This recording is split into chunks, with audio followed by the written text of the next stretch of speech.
நிறுத்துறியா? அடிக்காத.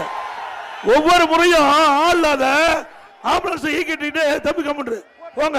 இந்த நம்பரை குறிச்சு வச்சுங்க, நம்பர் குறிச்சுக்கீங்க, நம்பரை குறிச்சு போலீஸ் ஸ்டேஷன் கம்ப்ளைண்ட் கொடுங்க.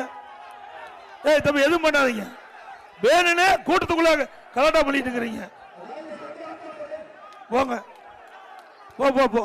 ஒவ்வொரு முறையும் நான் பொதுக்கூட்டம் போடும்போது ஆம்புலன்ஸ் விடுறது கேவலமா இல்ல இந்த அரசாங்கம்.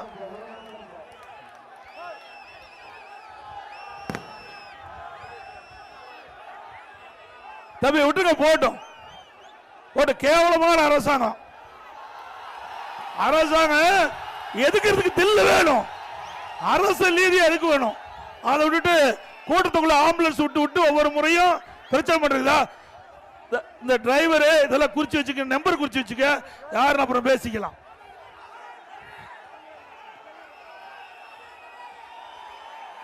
இந்த அணைக்கட்டு சட்டமன்ற தொகுதி அதிமுக கோட்டை.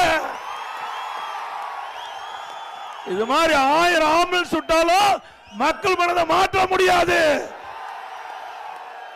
நான் ஒவ்வொரு கூட்டத்திலையும் பாக்குறேன், கிட்டத்தட்ட ஒரு 20-30 கூட்டத்தில் இது மாதிரி ஆம்புலன்ஸ் விடுறது, வேண கூட்டத்தில் கலாட்டா பண்றது. இந்த அரசாங்கம் ஒரு கேவலமான அரசாங்கம். தில்லு திராணி தெம்பு தான் அரசியலே தான் எடுத்து பார்க்கணும்.